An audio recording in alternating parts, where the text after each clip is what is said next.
U.S. History, an OpenStax textbook.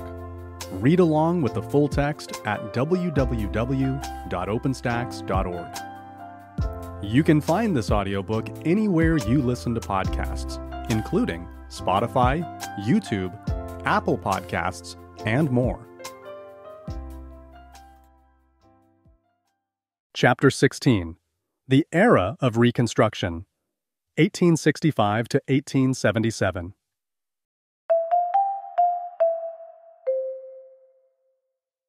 Introduction. Few times in U.S. history have been as turbulent and transformative as the Civil War and the 12 years that followed. Between 1865 and 1877, one president was murdered and another impeached. The Constitution underwent major revision with the addition of 3 amendments.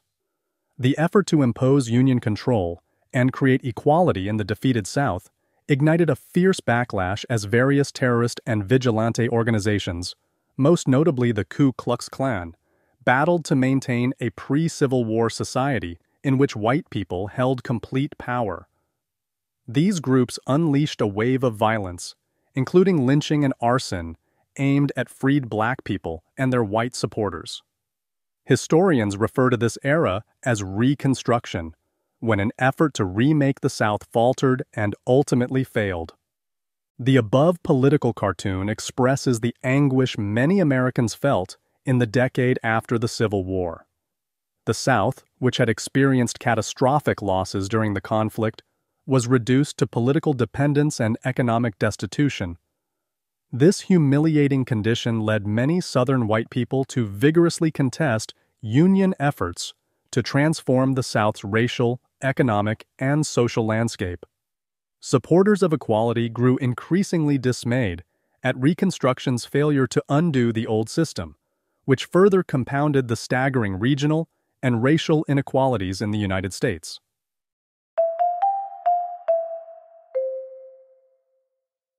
(16.1) Restoring the Union. Learning objectives. By the end of this section, you will be able to describe Lincoln's plan to restore the Union at the end of the Civil War, discuss the tenets of radical republicanism, analyze the success or failure of the 13th Amendment. The end of the Civil War saw the beginning of the Reconstruction era, when former rebel Southern states were integrated back into the Union. President Lincoln moved quickly to achieve the war's ultimate goal, reunification of the country.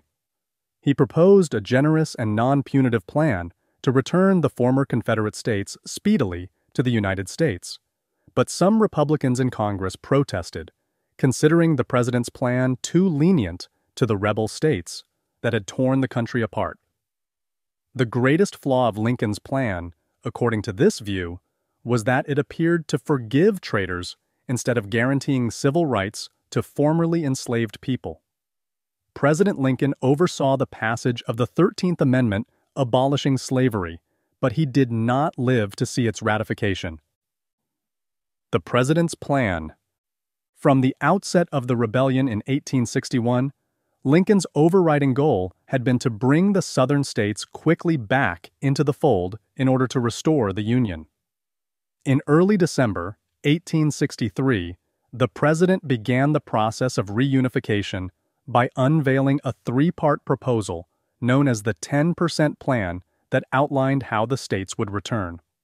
The 10% Plan gave a general pardon to all Southerners except high-ranking Confederate government and military leaders, required 10% of the 1860 voting population in the former rebel states to take a binding oath of future allegiance to the United States and the emancipation of the enslaved, and declared that once those voters took those oaths, the restored Confederate states would draft new state constitutions.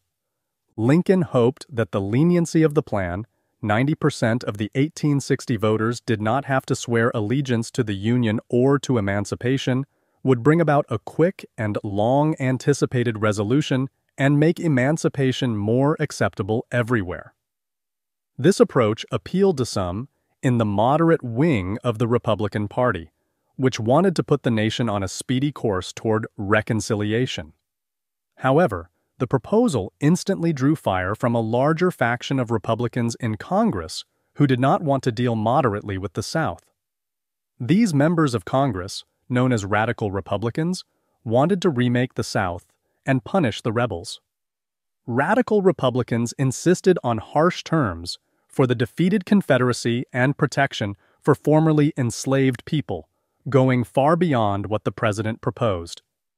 In February 1864, two of the radical Republicans, Ohio Senator Benjamin Wade and Maryland Representative Henry Winter Davis, answered Lincoln with a proposal of their own. Among other stipulations, the Wade-Davis bill called for a majority of voters and government officials in Confederate states to take an oath called the Ironclad Oath, swearing that they had never supported the Confederacy or made war against the United States. Those who could not or would not take the oath would be unable to take part in the future political life of the South. Congress assented to the Wade-Davis bill, and it went to Lincoln for his signature. The president refused to sign, using the pocket veto, that is, taking no action, to kill the bill. Lincoln understood that no Southern state would have met the criteria of the Wade-Davis bill, and its passage would simply have delayed the Reconstruction of the South. The 13th Amendment. Despite the 1863 Emancipation Proclamation, the legal status of enslaved people and the institution of slavery remained unresolved. The news of the proclamation wouldn't even reach the entire country for another 2.5 years. To deal with the remaining uncertainties, the Republican Party made the abolition of slavery a top priority by including the issue in its 1864 party platform. The platform read, "That as slavery was the cause and now constitutes the strength of this rebellion, and as it must be, always and everywhere, hostile to the principles of republican government, justice and the national safety demand its utter and complete extirpation from the soil of the Republic. And that while we uphold and maintain the acts and proclamations by which the government, in its own defense, has aimed a death blow at this gigantic evil, we are in favor, furthermore, of such an amendment to the Constitution, to be made by the people in conformity with its provisions, as shall terminate and forever prohibit the existence of slavery within the limits of the jurisdiction of the United States." The platform left no doubt about the intention to abolish slavery. The president, along with the radical Republicans, made good on this campaign promise in 1864 and 1865. A proposed constitutional amendment passed the Senate in April 1864, and the House of Representatives concurred in January 1865. The amendment then made its way to the states, where it swiftly gained the necessary support, including in the South. In December 1865, the 13th Amendment was officially ratified and added to the Constitution. The First Amendment added to the Constitution since 1804, it overturned a centuries-old practice by permanently abolishing slavery. President Lincoln never saw the final ratification of the 13th Amendment. On April 14, 1865, the Confederate supporter and well-known actor John Wilkes Booth shot Lincoln while he was attending a play, Our American Cousin, at Ford's Theater in Washington. The president died the next day. Booth had steadfastly defended the Confederacy and white supremacy, and his act was part of a larger conspiracy to eliminate the heads of the Union government and keep the Confederate fight going. One of Booth's associates stabbed and wounded Secretary of State William Seward the night of the assassination. Another associate abandoned the planned assassination of Vice President Andrew Johnson at the last moment. Although Booth initially escaped capture, Union troops shot and killed him on April 26, 1865, in a Virginia barn. 8 other conspirators were convicted by a military tribunal for participating in the conspiracy, and 4 were hanged. Lincoln's death earned him immediate martyrdom, and hysteria spread throughout the North. To many Northerners, the assassination suggested an even greater conspiracy than what was revealed, masterminded by the unrepentant leaders of the defeated Confederacy. Militant Republicans would use and exploit this fear relentlessly in the ensuing months. Despite the Emancipation Proclamation and the ratification progress of the 13th Amendment, slavery endured for some time. The news of the war's end and the freedom of the enslaved people traveled slowly, and in some cases was likely deliberately withheld. When Major General Gordon Granger arrived in Galveston, Texas, to assert control, he brought with him a stunning announcement. The people of Texas are informed that, in accordance with a proclamation from the Executive of the United States, all slaves are free. This involves an absolute equality of personal rights and rights of property between former masters and slaves, and the connection heretofore existing between them becomes that between employer and hired labor. The date, June 19, 1865, would become the most popular annual celebration of the end of slavery, known as Juneteenth. The order was met with resistance and outright opposition. Some slaveholders chose to keep the news from enslaved people. And when people who learned about their emancipation decided to take advantage of their freedom, many were captured or killed. While the pathway to full freedom remained difficult, and discrimination and segregation would remain in place. Newly freed Texans began organizing celebrations, also referred to as Jubilee Day and Emancipation Day, as early as 1866. Austin held its first Juneteenth celebration in 1867. Andrew Johnson and the Battle over Reconstruction. Lincoln's assassination elevated Vice President Andrew Johnson, a Democrat, to the presidency. Johnson had come from very humble origins. Born into extreme poverty in North Carolina and having never attended school, Johnson was the picture of a self-made man. His wife had taught him how to read, and he had worked as a tailor, a trade he had been apprenticed to as a child. In Tennessee, where he had moved as a young man, he gradually rose up the political ladder, earning a reputation for being a skillful stump speaker and a staunch defender of poor Southerners. He was elected to serve in the House of Representatives in the 1840s, became governor of Tennessee the following decade, and then was elected a U.S. Senator just a few years before the country descended into war. When Tennessee seceded, Johnson remained loyal to the Union and stayed in the Senate. As Union troops marched on his home state of North Carolina, Lincoln appointed him governor of the then-occupied state of Tennessee, where he served until being nominated by the Republicans to run for vice president on a Lincoln ticket. The nomination of Johnson, a Democrat and a slaveholding Southerner, was a pragmatic decision made by concerned Republicans. It was important for them to show that the party supported all loyal men, regardless of their origin or political persuasion. Johnson appeared an ideal choice, because his nomination would bring with it the support of both pro-Southern elements and the war Democrats who rejected the conciliatory stance of the Copperheads, the Northern Democrats who opposed the Civil War. Unexpectedly elevated to the presidency, in 1865, this formerly impoverished tailor's apprentice and unwavering antagonist of the wealthy Southern planter class now found himself tasked with administering the restoration of a destroyed South. Lincoln's position as president had been that the secession of the Southern states was never legal. That is, they had not succeeded in leaving the Union, therefore they still had certain rights to self-government as states. In keeping with Lincoln's plan, Johnson desired to quickly reincorporate the South back into the Union on lenient terms and heal the wounds of the nation. This position angered many in his own party. The Northern Radical Republican plan for Reconstruction looked to overturn Southern society and specifically aimed at ending the plantation system. President Johnson quickly disappointed radical Republicans when he rejected their idea that the federal government could provide voting rights for formerly enslaved people. The initial disagreements between the president and the radical Republicans over how best to deal with the defeated South set the stage for further conflict. In fact, President Johnson's proclamation of amnesty and Reconstruction in May 1865 provided sweeping amnesty and pardon to rebellious Southerners.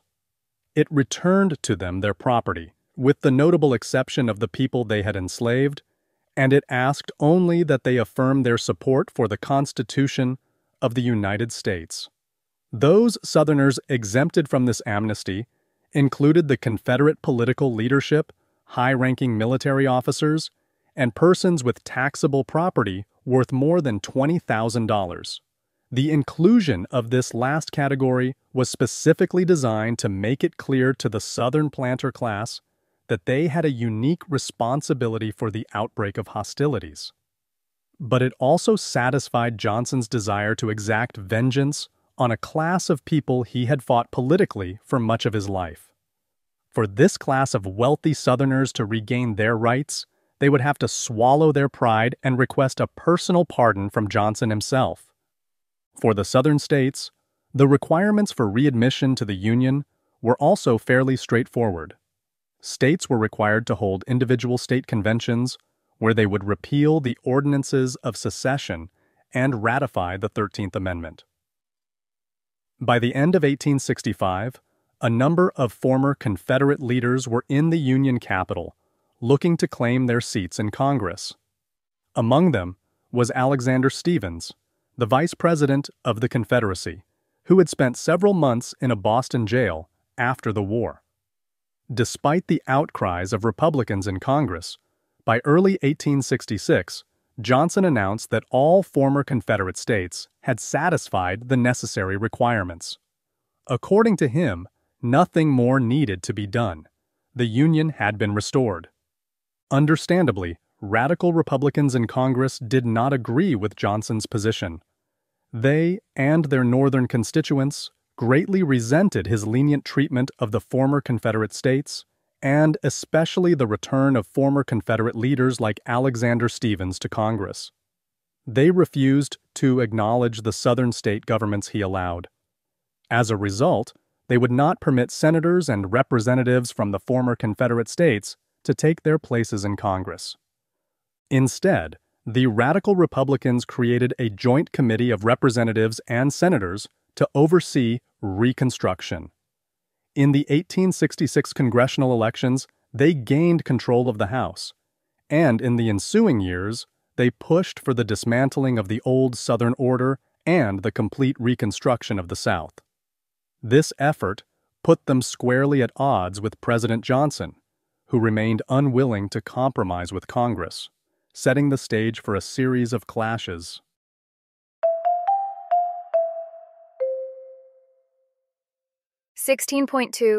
Congress and the Remaking of the South, 1865 to 1866.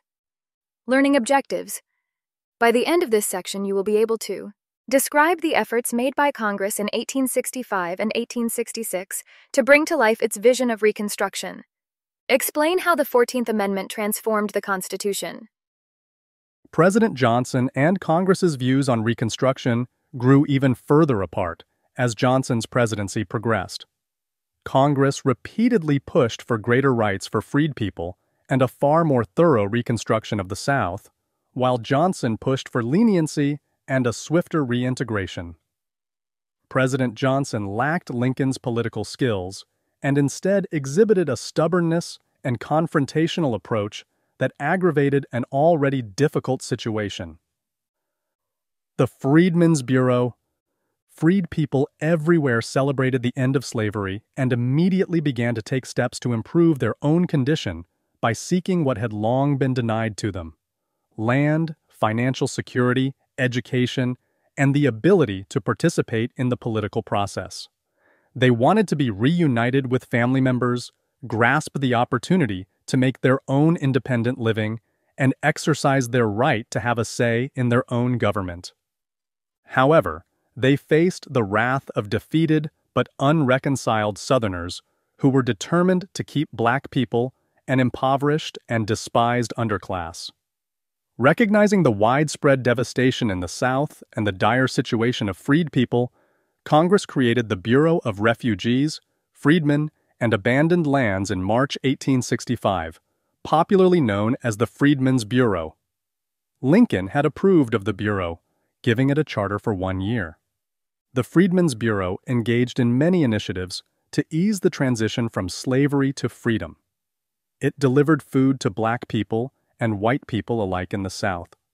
It helped freed people gain labor contracts, a significant step in the creation of wage labor in place of slavery.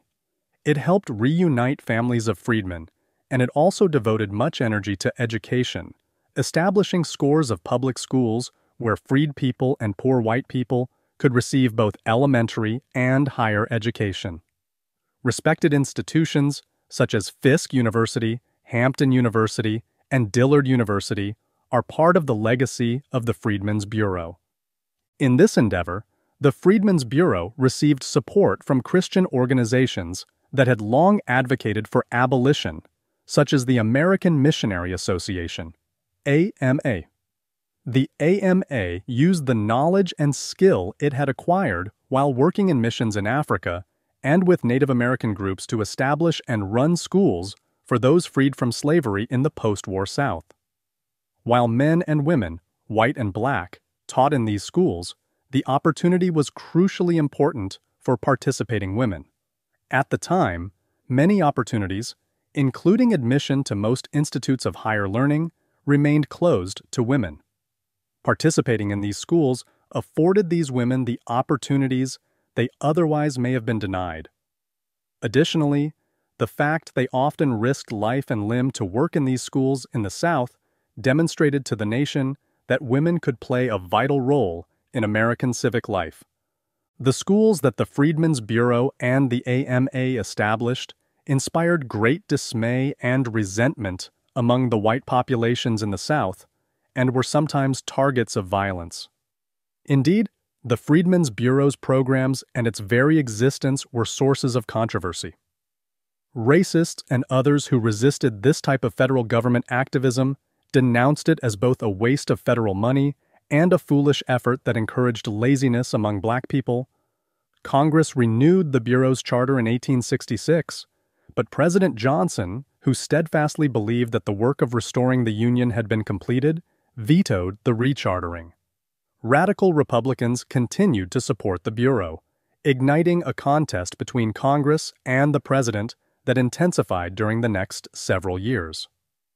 Part of this dispute involved conflicting visions of the proper role of the federal government.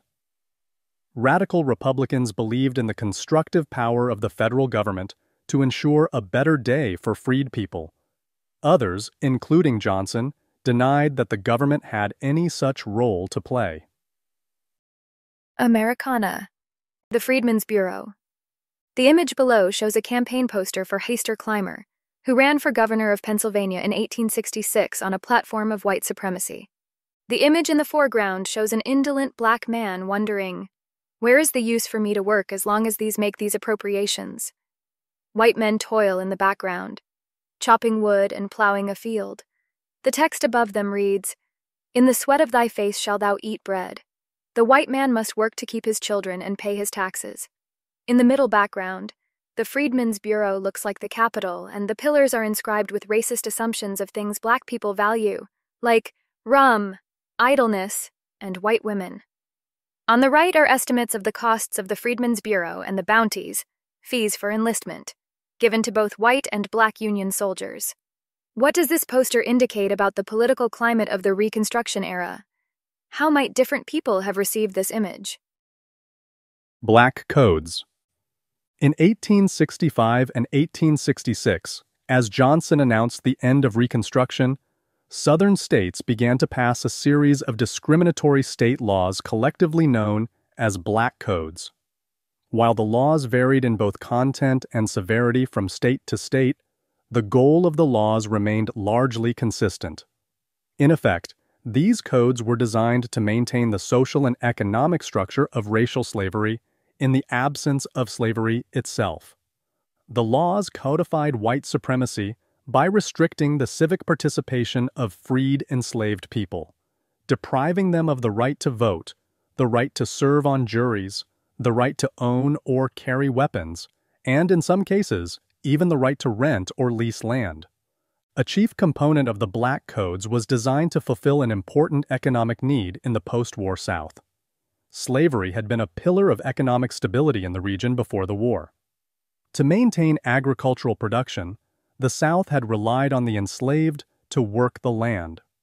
Now the region was faced with the daunting prospect of making the transition from a slave economy to one where labor was purchased on the open market. Not surprisingly, planters in the southern states were reluctant to make such a transition. Instead, they drafted black laws that would recreate the antebellum economic structure with the facade of a free labor system. Black codes used a variety of tactics to tie formerly enslaved people to the land. To work, the formerly enslaved people were forced to sign contracts with their employer. These contracts prevented black people from working for more than one employer. This meant that, unlike in a free labor market, black people could not positively influence wages and conditions by choosing to work for the employer who gave them the best terms. The predictable outcome was that formerly enslaved people were forced to work for very low wages. With such low wages and no ability to supplement income with additional work, workers were reduced to relying on loans from their employers. The debt that these workers incurred ensured that they could never escape from their condition. Those formerly enslaved people who attempt to violate these contracts could be fined or beaten. Those who refused to sign contracts at all could be arrested for vagrancy and then made to work for no wages, essentially being reduced to the very definition of an enslaved person. The Black Codes left no doubt that the former breakaway Confederate states intended to maintain white supremacy at all costs. These draconian state laws helped spur the Congressional Joint Committee on Reconstruction into action. Its members felt that ending slavery with the 13th Amendment did not go far enough. Congress extended the life of the Freedmen's Bureau to combat the Black Codes, and in April 1866 passed the first Civil Rights Act, which established the citizenship of African Americans. This was a significant step that contradicted the Supreme Court's 1857 Dred Scott decision, which declared that black people could never be citizens. The law also gave the federal government the right to intervene in state affairs to protect the rights of citizens, and thus, of African Americans. President Johnson, who continued to insist that restoration of the United States had already been accomplished, vetoed the 1866 Civil Rights Act. However, Congress mustered the necessary votes to override his veto. Despite the Civil Rights Act, the Black Codes endured, forming the foundation of the racially discriminatory Jim Crow segregation policies that impoverished generations of African Americans. The 14th Amendment. Questions swirled about the constitutionality of the Civil Rights Act of 1866. The Supreme Court, in its 1857 decision forbidding black citizenship, had interpreted the Constitution in a certain way. Many argued that the 1866 statute alone could not alter that interpretation. Seeking to overcome all legal questions, radical Republicans drafted another constitutional amendment with provisions that followed those of the 1866 Civil Rights Act. In July 1866, the 14th Amendment went to state legislatures for ratification. The 14th Amendment stated, "All persons born or naturalized in the United States and subject to the jurisdiction thereof are citizens of the United States and of the state wherein they reside." It gave citizens equal protection under both the state and federal law, overturning the Dred Scott decision. It eliminated the 3/5 compromise of the 1787 Constitution, whereby an enslaved person had been counted as 3/5 of a free white person, and it reduced the number of House representatives and Electoral College electors for any state that denied suffrage to any adult male inhabitant, black or white. As radical Republicans had proposed in the Wade-Davis bill, individuals who had engaged in insurrection or rebellion against, or given aid or comfort to the enemies of, the United States were barred from holding political, state or federal, or military office unless pardoned by 2/3 of Congress. The amendment also answered the question of debts arising from the Civil War by specifying that all debts incurred by fighting to defeat the Confederacy would be honored. Confederate debts, however, would not. Neither the United States nor any state shall assume or pay any debt or obligation incurred in aid of insurrection or rebellion against the United States, or any claim for the loss or emancipation of any slave. But all such debts, obligations, and claims shall be held illegal and void. Thus, claims by former slaveholders requesting compensation for slave property had no standing. Any state that ratified the 14th Amendment would automatically be readmitted. Most former Confederate states, except for Tennessee, refused to ratify the amendment in 1866. President Johnson called openly for the rejection of the 14th Amendment, a move that drove a further wedge between him and congressional Republicans.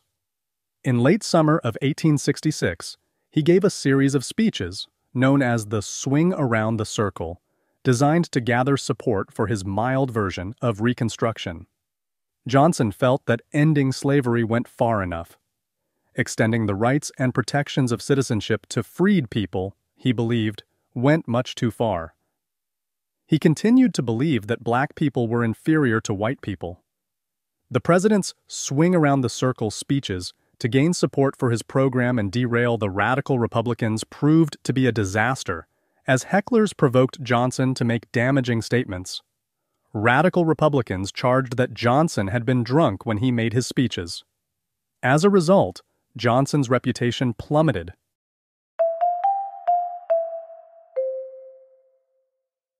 (16.3) Radical Reconstruction, 1867 to 1872. Learning objectives. By the end of this section, you will be able to explain the purpose of the second phase of Reconstruction and some of the key legislation put forward by Congress. Describe the impeachment of President Johnson. Discuss the benefits and drawbacks of the 15th Amendment. During the congressional election in the fall of 1866, Republicans gained even greater victories. This was due in large measure to the Northern voter opposition that had developed toward President Johnson because of the inflexible and overbearing attitude he had exhibited in the White House, as well as his missteps during his 1866 speaking tour.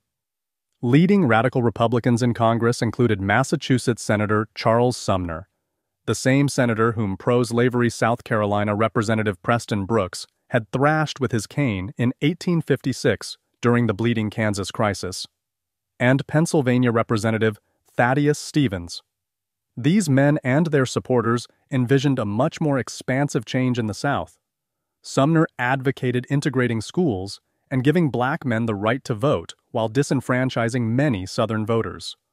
For his part, Stevens considered that the Southern states had forfeited their rights as states when they seceded, and were no more than conquered territory that the federal government could organize as it wished. He envisioned the redistribution of plantation lands and U.S. military control over the former Confederacy. Their goals included the transformation of the South from an area built on slave labor to a free labor society. They also wanted to ensure that freed people were protected and given the opportunity for a better life. Violent race riots in Memphis, Tennessee, and New Orleans, Louisiana, in 1866 gave greater urgency to the second phase of Reconstruction, begun in 1867. The Reconstruction Acts. The 1867 Military Reconstruction Act, which encompassed the vision of radical Republicans, set a new direction for Reconstruction in the South. Republicans saw this law and 3 supplementary laws passed by Congress that year, called the Reconstruction Acts, as a way to deal with the disorder in the South. The 1867 Act divided the 10 Southern states that had yet to ratify the 14th Amendment into 5 military districts. Tennessee had already been readmitted to the Union by this time, and so was excluded from these acts. Martial law was imposed, and a Union general commanded each district. These generals and 20,000 federal troops stationed in the districts were charged with protecting freed people. When a supplementary act extended the right to vote to all freedmen of voting age, 21 years old, the military in each district oversaw the elections and the registration of voters. Only after new state constitutions had been written and states had ratified the 14th Amendment could these states rejoin the Union. Predictably, President Johnson vetoed the Reconstruction Acts, viewing them as both unnecessary and unconstitutional. Once again, Congress overrode Johnson's vetoes, and by the end of 1870, all the Southern states under military rule had ratified the 14th Amendment and been restored to the Union. The impeachment of President Johnson. President Johnson's relentless vetoing of congressional measures created a deep rift in Washington, D.C., and neither he nor Congress would back down. Johnson's prickly personality proved to be a liability, and many people found him grating.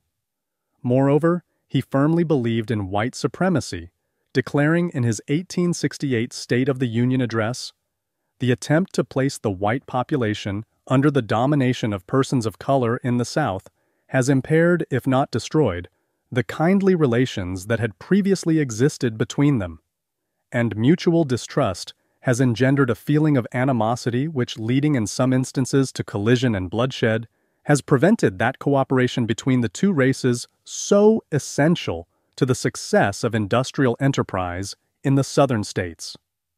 The president's racism put him even further at odds with those in Congress who wanted to create full equality between black people and white people.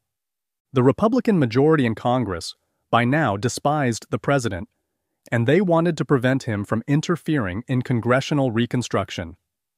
To that end, radical Republicans passed two laws of dubious constitutionality.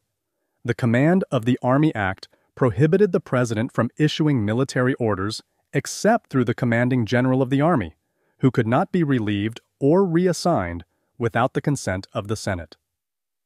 The Tenure of Office Act, which Congress passed in 1867, required the president to gain the approval of the Senate whenever he appointed or removed officials. Congress had passed this act to ensure that Republicans who favored radical Reconstruction would not be barred or stripped of their jobs.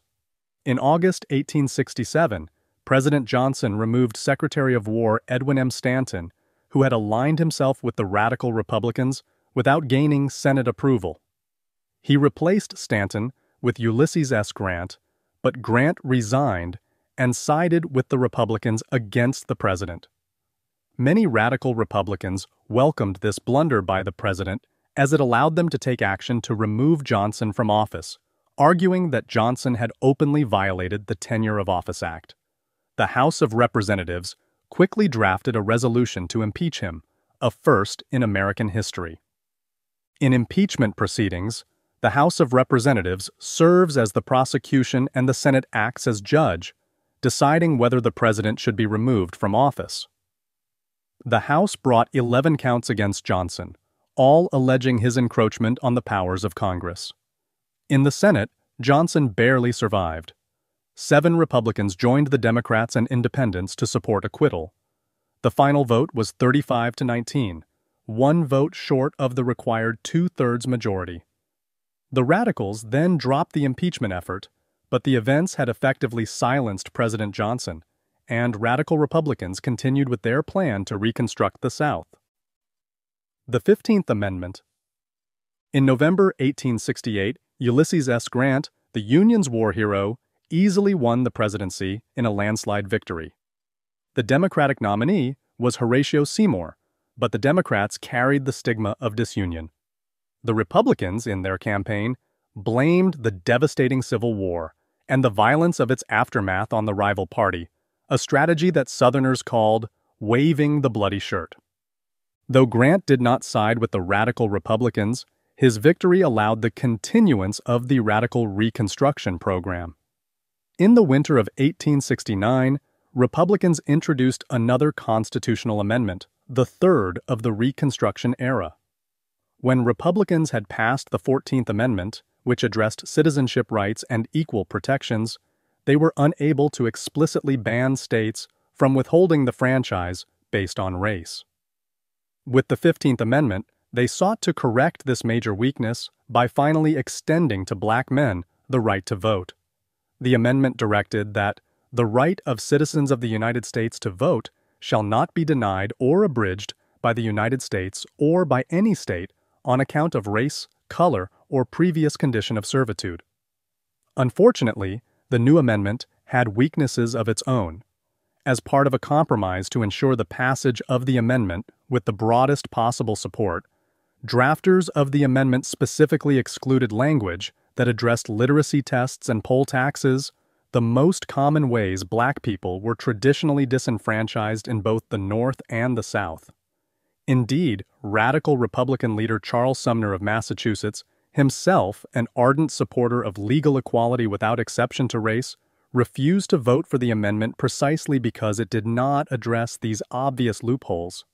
Despite these weaknesses, the language of the amendment did provide for universal manhood suffrage, the right of all men to vote, and crucially identified black men, including those who had been enslaved, as deserving the right to vote. This, the third and final of the Reconstruction Amendments, was ratified in 1870. With the ratification of the 15th Amendment, many believed that the process of restoring the Union was safely coming to a close and that the rights of the formerly enslaved were finally secure. African American communities expressed great hope as they celebrated what they understood to be a national confirmation of their unqualified citizenship. Women's suffrage. While the 15th Amendment may have been greeted with applause in many corners, leading women's rights activists, who had been campaigning for decades for the right to vote, saw it as a major disappointment. More dispiriting still was the fact that many women's rights activists, such as Susan B. Anthony and Elizabeth Cady Stanton, had played a large part in the abolitionist movement leading up to the Civil War. Following the war, women and men, white and black, formed the American Equal Rights Association, AERA, for the expressed purpose of securing equal rights to all American citizens, especially the right of suffrage, irrespective of race, color, or sex. 2 years later, with the adoption of the 14th Amendment, Section 2 of which specifically qualified the liberties it extended to male citizens, it seemed as though the progress made in support of civil rights was not only passing women by, but was purposely codifying their exclusion. As Congress debated the language of the 15th Amendment, some held out hope that it would finally extend the franchise to women. Those hopes were dashed when Congress adopted the final language. The consequence of these frustrated hopes was the effective split of a civil rights movement that had once been united in support of African Americans and women. Seeing this split occur, Frederick Douglass, a great admirer of Stanton, struggled to argue for a piecemeal approach that should prioritize the franchise for black men if that was the only option. He insisted that his support for women's right to vote was sincere, but that getting black men the right to vote was of the most urgent necessity. The government of this country loves women. They are the sisters, mothers, wives, and daughters of our rulers. But the Negro is loathed. The Negro needs suffrage to protect his life and property and to ensure him respect and education. These appeals were largely accepted by women's rights leaders and AERA members like Lucy Stone and Henry Brown Blackwell, who believed that more time was needed to bring about female suffrage. Others demanded immediate action. Among those who pressed forward despite the setback were Stanton and Anthony. They felt greatly aggrieved at the fact that other abolitionists, with whom they had worked closely for years, did not demand that women be included in the language of the amendments. Stanton argued that the women's vote would be necessary to counter the influence of uneducated freedmen in the South and the waves of poor European immigrants arriving in the East. In 1869, Stanton and Anthony helped organize the National Woman Suffrage Association, NWSA, an organization dedicated to ensuring that women gained the right to vote immediately, not at some future, undetermined date. Some women, including Virginia Minor, a member of the NWSA, took action by trying to register to vote. Minor attempted this in St. Louis, Missouri, in 1872. When election officials turned her away, Minor brought the issue to the Missouri state courts, arguing that the 14th Amendment ensured that she was a citizen with the right to vote. This legal effort to bring about women's suffrage eventually made its way to the Supreme Court, which declared in 1874 that the Constitution of the United States does not confer the right of suffrage upon anyone, effectively dismissing Minor's claim. Defining American. Constitution of the National Woman Suffrage Association. Despite the 15th Amendment's failure to guarantee female suffrage, women did gain the right to vote in Western territories, with the Wyoming Territory leading the way in 1869. One reason for this was a belief that giving women the right to vote would provide a moral compass to the otherwise lawless Western frontier. Extending the right to vote in Western territories also provided an incentive for white women to emigrate to the West, where they were scarce. However, Susan B. Anthony, Elizabeth Cady Stanton, and others believed that immediate action on the national front was required, leading to the organization of the NWSA and its resulting constitution. Article 1. This organization shall be called the National Woman Suffrage Association. Article 2. The object of this association shall be to secure state and national protection for women citizens in the exercise of their right to vote. Article 3. All citizens of the United States subscribing to this Constitution and contributing not less than $1 annually shall be considered members of the association with the right to participate in its deliberations. Article 4. The officers of this association shall be a president, vice presidents from each of the states and territories, corresponding and recording secretaries, a treasurer, an executive committee of not less than 5, and an advisory committee consisting of 1 or more persons from each state and territory. Article 5. All woman suffrage societies throughout the country shall be welcomed as auxiliaries, and their accredited officers or duly appointed representatives shall be recognized as members of the National Association. Officers of the National Woman Suffrage Association, President Susan B. Anthony, Rochester, New York. How was the NWSA organized? How would the fact that it operated at the national level rather than at the state or local level help it to achieve its goals? Black political achievements. Black voter registration in the late 1860s and the ratification of the 15th Amendment finally brought what Lincoln had characterized as a new birth of freedom. Union leagues, fraternal groups founded in the North that promoted loyalty to the Union and the Republican Party during the Civil War, expanded into the South after the war and were transformed into political clubs that served both political and civic functions. As centers of the black communities in the South, the leagues became vehicles for the dissemination of information, acted as mediators between members of the black community and the white establishment, and served other practical functions like helping to build schools and churches for the community they served. As extensions of the Republican Party, these leagues worked to enroll newly enfranchised black voters, campaign for candidates, and generally help the party win elections. The political activities of the leagues launched a great many African Americans and formerly enslaved people into politics throughout the South. For the first time, black people began to hold political office, and several were elected to the U.S. Congress. In the 1870s, 15 members of the House of Representatives and 2 senators were black. The 2 senators, Blanche K. Bruce and Hiram Revels, were both from Mississippi, the home state of former U.S. Senator and later Confederate President Jefferson Davis. Hiram Revels was a freeborn man from North Carolina who rose to prominence as a minister in the African Methodist Episcopal Church and then as a Mississippi state senator in 1869. The following year, he was elected by the state legislature to fill one of Mississippi's 2 U.S. Senate seats, which had been vacant since the war. His arrival in Washington, D.C. drew intense interest, as the New York Times noted, when the colored senator from Mississippi was sworn in and admitted to his seat this afternoon. There was not an inch of standing or sitting room in the galleries, so densely were they packed. When the vice president uttered the words, "The senator-elect will now advance and take the oath," a pin might have been heard drop.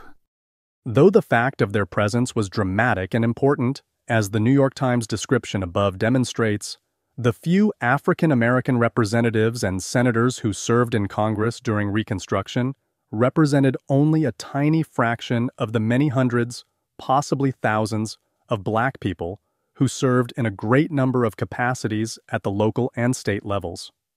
The South, during the early 1870s, brimmed with formerly enslaved and free-born black people serving as school board commissioners, county commissioners, clerks of court, Board of Education and City Council members, justices of the peace, constables, coroners, magistrates, sheriffs, auditors, and registrars. This wave of local African American political activity contributed to and was accompanied by a new concern for the poor and disadvantaged in the South. The Southern Republican leadership did away with the hated black codes, undid the work of white supremacists, and worked to reduce obstacles confronting freed people. Reconstruction governments invested in infrastructure, paying special attention to the rehabilitation of the Southern railroads. They set up public education systems that enrolled both white and black students. They established or increased funding for hospitals, orphanages, and asylums for the insane. In some states, the state and local governments provided the poor with basic necessities like firewood and even bread. And to pay for these new services and subsidies, the governments levied taxes on land and property, an action that struck at the heart of the foundation of Southern economic inequality. Indeed, the land tax compounded the existing problems of white landowners, who were often cash poor, and contributed to resentment of what Southerners viewed as another Northern attack on their way of life. White Southerners reacted with outrage at the changes imposed upon them. The sight of once enslaved black people serving in positions of authority as sheriffs, congressmen, and city council members stimulated great resentment at the process of Reconstruction and its undermining of the traditional social and economic foundations of the South. Indignant Southerners referred to this period of reform as a time of Negro misrule. They complained of profligate corruption on the part of vengeful freed people and greedy Northerners looking to fill their pockets with the South's riches. Unfortunately for the great many honest reformers, Southerners did have a handful of real examples of corruption they could point to, such as legislators using state revenues to buy hams and perfumes or giving themselves inflated salaries. Such examples, however, were relatively few and largely comparable to 19th century corruption across the country. Yet these powerful stories, combined with deep-seated racial animosity toward black people in the South, led to Democratic campaigns to redeem state governments. Democrats across the South leveraged planters' economic power and wielded white vigilante violence to ultimately take back state political power from the Republicans.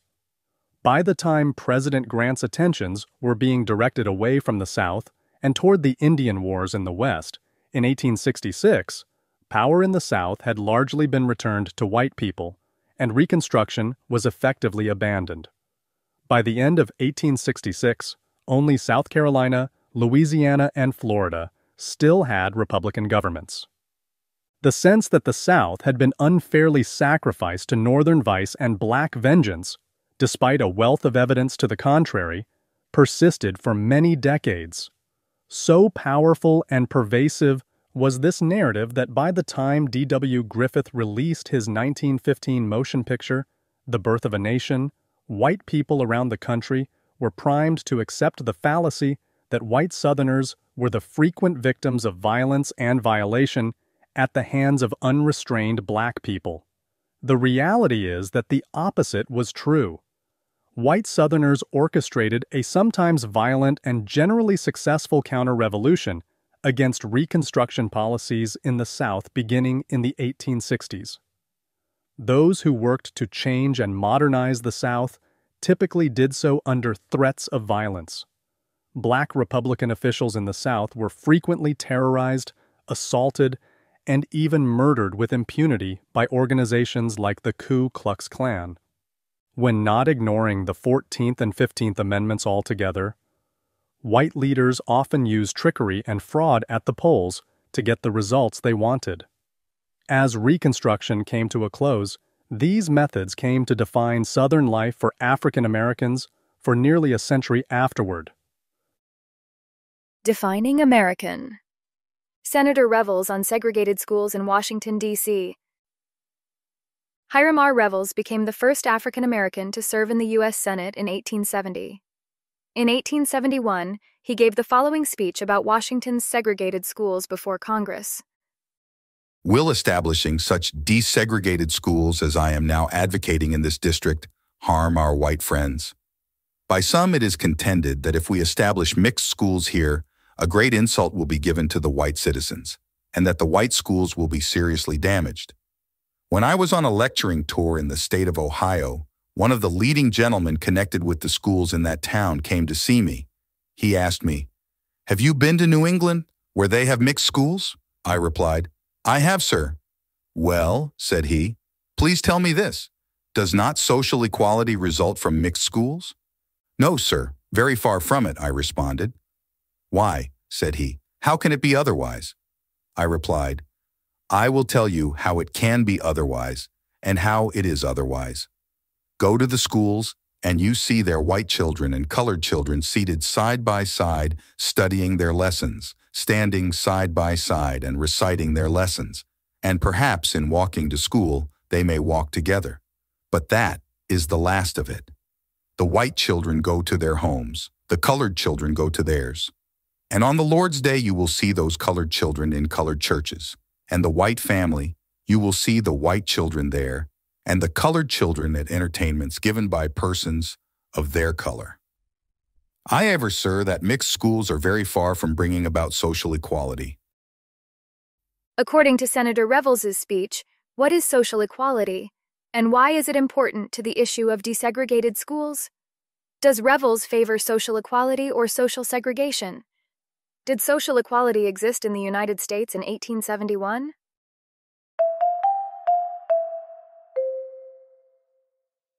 The Collapse of Reconstruction. Learning objectives. By the end of this section, you will be able to explain the reasons for the collapse of Reconstruction. Describe the efforts of white Southern redeemers to roll back the gains of Reconstruction. The effort to remake the South generated a brutal reaction among Southern white people who were committed to keeping black people in a subservient position. To prevent black people from gaining economic ground and to maintain cheap labor for the agricultural economy, an exploitative system of sharecropping spread throughout the South. Domestic terror organizations, most notably the Ku Klux Klan, employed various methods, arson, whipping, murder, to keep freed people from voting and achieving political, social, or economic equality with their white neighbors. Building black communities. The degraded status of black men and women had placed them outside the limits of what antebellum Southern white people considered appropriate gender roles and familial hierarchies. Slave marriages did not enjoy legal recognition. Enslaved men were humiliated and deprived of authority and of the ability to protect enslaved women, who were frequently exposed to the brutality and sexual domination of white enslavers and vigilantes alike. Enslaved parents could not protect their children, who could be bought, sold, put to work, brutally disciplined, and abused without their consent. Parents, too, could be sold away from their children. Moreover, the division of labor idealized in white Southern society, in which men worked the land and women performed the role of domestic caretaker, did not apply to the enslaved. Both enslaved men and women were made to perform hard labor in the fields. In the Reconstruction era, African Americans embraced the right to enjoy the family bonds and the expression of gender norms they had been systematically denied. Many thousands of freed black men who had been separated from their families while enslaved took to the road to find their long-lost spouses and children and renew their bonds. In one instance, a journalist reported having interviewed a freed person who traveled over 600 miles on foot in search of the family that was taken from him while in bondage. Couples that had been spared separation quickly set out to legalize their marriages, often by way of the Freedmen's Bureau, now that this option was available. Those who had no families would sometimes relocate to southern towns and cities, so as to be part of the larger black community, where churches and other mutual aid societies offered help and camaraderie. Sharecropping. Most freed people stayed in the South on the lands where their families and loved ones had worked for generations while enslaved. They hungered to own and farm their own lands instead of the lands of white plantation owners. In one case, formerly enslaved people on the Sea Islands off the coast of South Carolina initially had hopes of owning the land they had worked for many decades after General Sherman directed that freed people be granted title to plots of 40 acres. The Freedmen's Bureau provided additional cause for such hopes by directing that leases and titles to lands in the South be made available to formerly enslaved people. However, these efforts ran afoul of President Johnson. In 1865, he ordered the return of land to white landowners, a setback for those freed people, such as those on the South Carolina Sea Islands, who had begun to cultivate the land as their own. Ultimately, there was no redistribution of land in the South. The end of slavery meant the transition to wage labor. However, this conversion did not entail a new era of economic independence for formerly enslaved people. While they no longer faced relentless toil under the lash, freed people emerged from slavery without any money and needed farm implements, food, and other basic necessities to start their new lives. Under the crop lion system, store owners extended credit to farmers under the agreement that the debtors would pay with a portion of their future harvest. However, the creditors charged high interest rates, making it even harder for freed people to gain economic independence.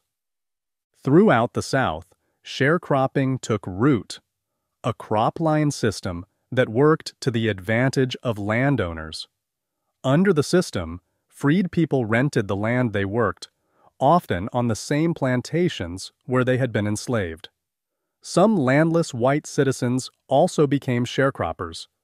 Sharecroppers paid their landlords with the crops they grew, often as much as half their harvest. Sharecropping favored the landlords and ensured that freed people could not attain independent livelihoods. The year-to-year leases meant no incentive existed to substantially improve the land, and high interest payments siphoned additional money away from the farmers.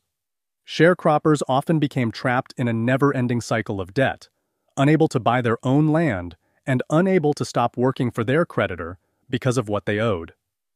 The consequences of sharecropping affected the entire South for many generations, severely limiting economic development and ensuring that the South remained an agricultural backwater.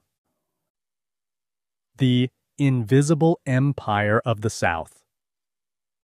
Paramilitary white supremacist terror organizations in the South helped bring about the collapse of Reconstruction, using violence as their primary weapon.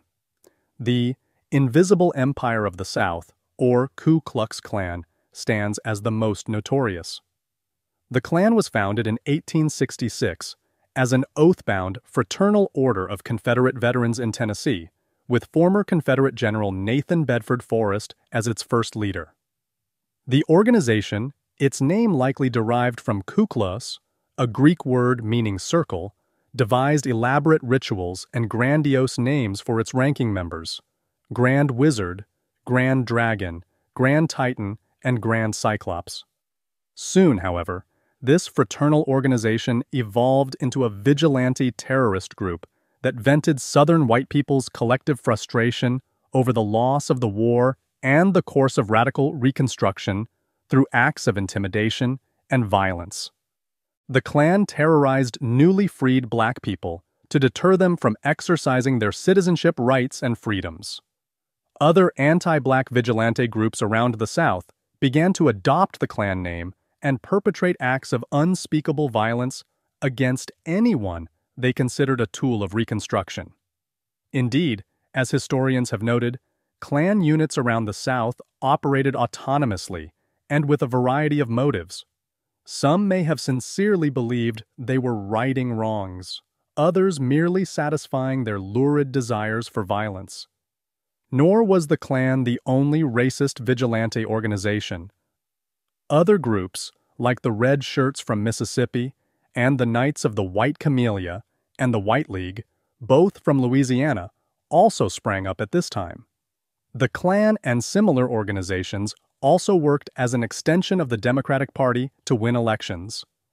Despite the great variety in Klan membership on the whole, the group tended to direct its attention toward persecuting freed people and people they considered carpetbaggers, a term of abuse applied to Northerners accused of having come to the South to acquire wealth through political power at the expense of Southerners.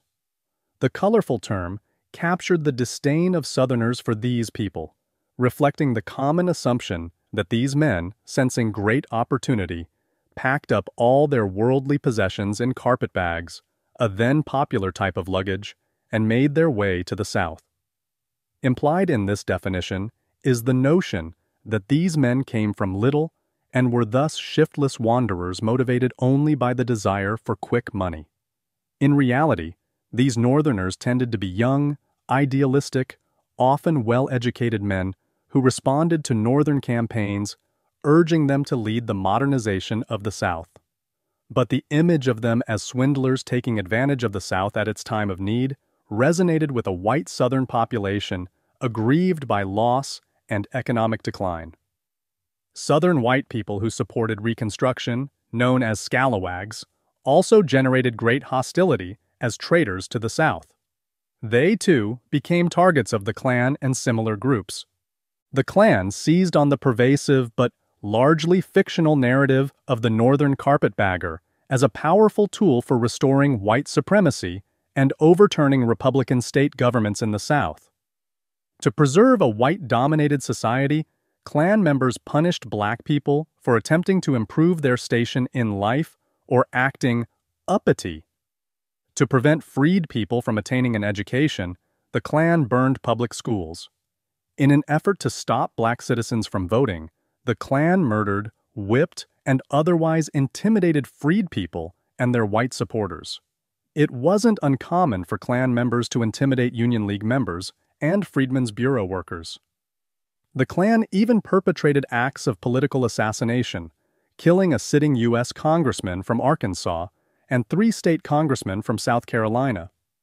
Klan tactics included riding out to victims' houses, masked and armed, and firing into the homes or burning them down. Other tactics relied more on the threat of violence, such as happened in Mississippi when 50 masked Klansmen rode out to a local school teacher's house to express their displeasure with the school tax and to suggest that she consider leaving. Still, other tactics intimidated through imaginative trickery. One such method was to dress up as ghosts of slain Confederate soldiers and stage stunts designed to convince their victims of their supernatural abilities. Regardless of the method, the general goal of reinstating white supremacy as a foundational principle and returning the South to a situation that largely resembled antebellum conditions remained a constant. The Klan used its power to eliminate black economic independence, decimate black people's political rights, reclaim white dominance over black women's bodies and black men's masculinity, tear apart black communities, and return black people to earlier patterns of economic and political subservience and social deference. In this, they were largely successful. The President and Congress, however, were not indifferent to the violence, and they worked to bring it to an end. In 1870, at the insistence of the governor of North Carolina, President Grant told Congress to investigate the Klan. In response, Congress in 1871 created the Joint Select Committee to inquire into the condition of affairs in the late insurrectionary states. The committee took testimony from freed people in the South, and in 1872, it published a 13-volume report on the tactics the Klan used to derail democracy in the South through the use of violence. Congress also passed a series of 3 laws designed to stamp out the Klan. Passed in 1870 and 1871, the Enforcement Acts or Force Acts were designed to outlaw intimidation at the polls and to give the federal government the power to prosecute crimes against freed people in federal, rather than state courts. Congress believed that this last step, a provision in the Third Enforcement Act, also called the Ku Klux Klan Act, was necessary in order to ensure that trials would not be decided by white juries in southern states friendly to the Klan. The act also allowed the president to impose martial law in areas controlled by the Klan and gave President Grant the power to suspend the writ of habeas corpus, a continuation of the wartime power granted to President Lincoln. The suspension meant individuals suspected of engaging in Klan activity could be jailed indefinitely. President Grant made frequent use of the powers granted to him by Congress, especially in South Carolina, where federal troops imposed martial law in 9 counties in an effort to derail Klan activities. However, the federal government faced entrenched local organizations and a white population firmly opposed to radical Reconstruction. Changes came slowly or not at all, and disillusionment set in. After 1872, federal government efforts to put down paramilitary terror in the South waned. My story. Abram Colby on the methods of the Ku Klux Klan. The following statements are from the October 27, 1871 testimony of 52-year-old formerly enslaved Abram Colby, which the Joint Select Committee investigating the Klan took in Atlanta, Georgia. Colby had been elected to the lower house of the Georgia State Legislature in 1868. On the 29th of October, they came to my house and broke my door open, took me out of my bed and took me to the woods, and whipped me 3 hours or more and left me in the woods for dead. They said to me, "Do you think you will ever vote another damn radical ticket?" I said, "I will not tell you a lie." They said, "No, don't tell a lie." I said, "If there was an election tomorrow, I would vote the radical ticket." They set in and whipped me 1,000 licks more, I suppose. They said I had influence with the Negroes of other counties and had carried the Negroes against them. About 2 days before they whipped me, they offered me $5,000 to turn and go with them, and said they would pay me $2,500 cash if I would turn and let another man go to the legislature in my place. I would have come before the court here last week, but I knew it was no use for me to try to get Ku Klux condemned by Ku Klux, and I did not come. Mr. Saunders, a member of the grand jury here last week, is the father of one of the very men I knew whipped me. They broke something inside of me, and the doctor has been attending to me for more than a year. Sometimes I cannot get up and down off my bed, and my left hand is not of much use to me. Abram Colby, Testimony, Joint Select Committee Report, 1872. Why did the Klan target Colby?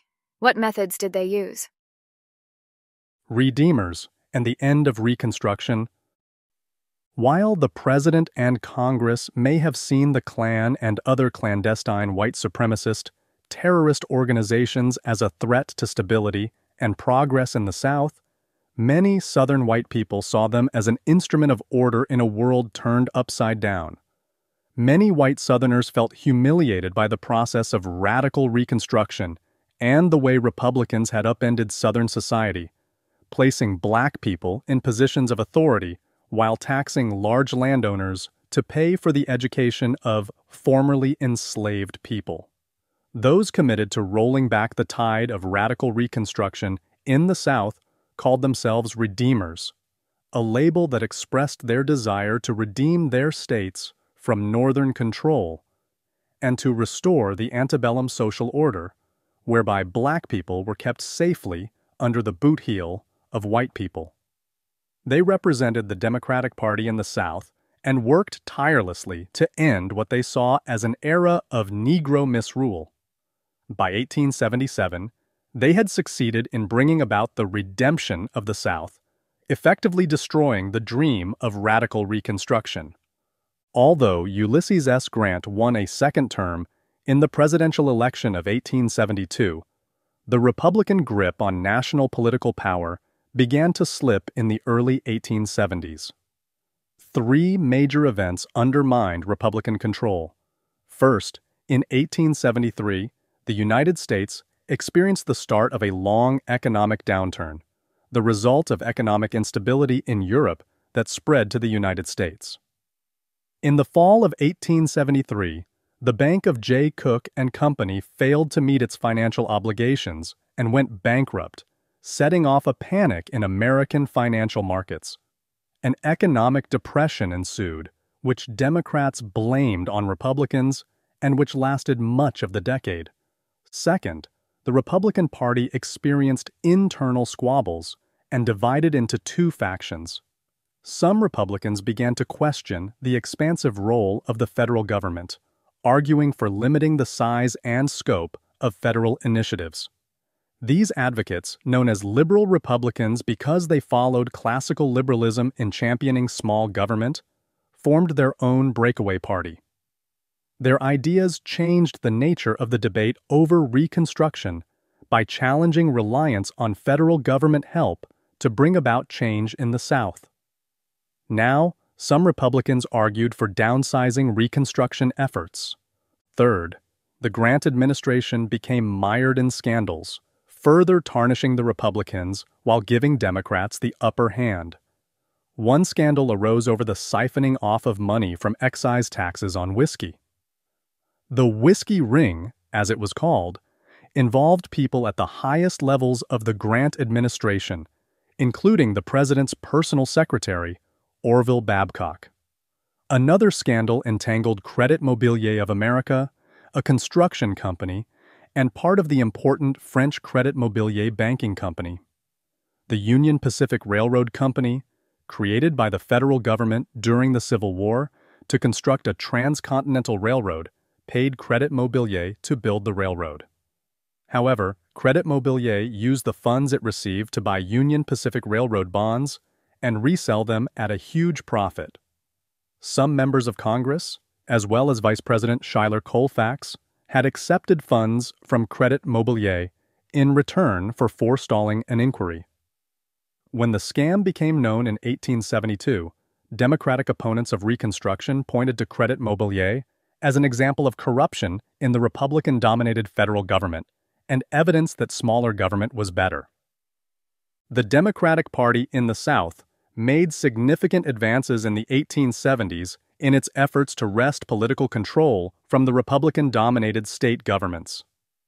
The Ku Klux Klan, as well as other paramilitary groups in the South, often operated as military wings of the Democratic Party in former Confederate states.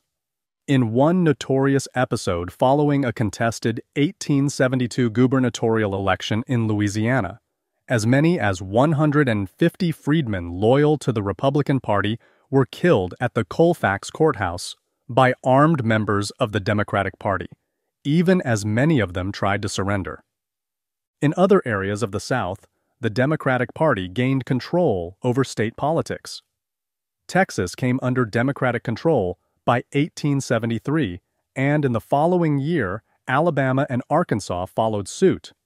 In national politics, too, the Democrats gained ground, especially during the 1874 elections, when they recaptured control of the House of Representatives for the first time since before the Civil War. Every other southern state, with the exception of Florida, South Carolina, and Louisiana, the states where federal troops remained a force, also fell to the Democratic Party and the restoration of white supremacy. Southerners everywhere celebrated their redemption from radical Republican rule. The contested election of 1876. By the time of the 1876 presidential election, Reconstruction had come to an end in most Southern states. In Congress, the political power of the radical Republicans had waned, although some continued their efforts to realize the dream of equality between black and white people. One of the last attempts to do so was the passage of the 1875 Civil Rights Act, which required equality in public places and on juries. This law was challenged in court, and in 1883, the Supreme Court ruled it unconstitutional, arguing that the 13th and 14th Amendments did not prohibit discrimination by private individuals. By the 1870s, the Supreme Court had also undercut the letter and the spirit of the 14th Amendment by interpreting it as affording freed people only limited federal protection from the Klan and other terror groups. The country remained bitterly divided, and this was reflected in the contested election of 1876. While Grant wanted to run for a third term, scandals and Democratic successes in the South dashed those hopes. Republicans instead selected Rutherford B. Hayes, the three-time governor of Ohio. Democrats nominated Samuel Tilden, the reform governor of New York, who was instrumental in ending the Tweed Ring and Tammany Hall corruption in New York City. The November election produced an apparent Democratic victory, as Tilden carried the South and large northern states with a 300,000 vote advantage in the popular vote. However, disputed returns from Louisiana, South Carolina, Florida, and Oregon, whose electoral votes totaled 20, threw the election into doubt. Hayes could still win if he gained those 20 electoral votes. As the Constitution did not provide a method to determine the validity of disputed votes, the decision fell to Congress, where Republicans controlled the Senate and Democrats controlled the House of Representatives. In late January 1877, Congress tried to break the deadlock by creating a special electoral commission composed of 5 senators, 5 representatives, and 5 justices of the Supreme Court. The congressional delegation represented both parties equally, with 5 Democrats and 5 Republicans. The court delegation had 2 Democrats, 2 Republicans, and 1 independent, David Davis, who resigned from the Supreme Court and from the commission when the Illinois legislature elected him to the Senate. After Davis's resignation, President Grant selected a Republican to take his place, tipping the scales in favor of Hayes. The commission then awarded the disputed electoral votes and the presidency to Hayes, voting on party lines, 8-7. The Democrats called foul, threatening to hold up the commission's decision in the courts. In what became known as the Compromise of 1877, Republican Senate leaders worked with the Democratic leadership so they would support Hayes and the commission's decision. The two sides agreed that one Southern Democrat would be appointed to Hayes's cabinet.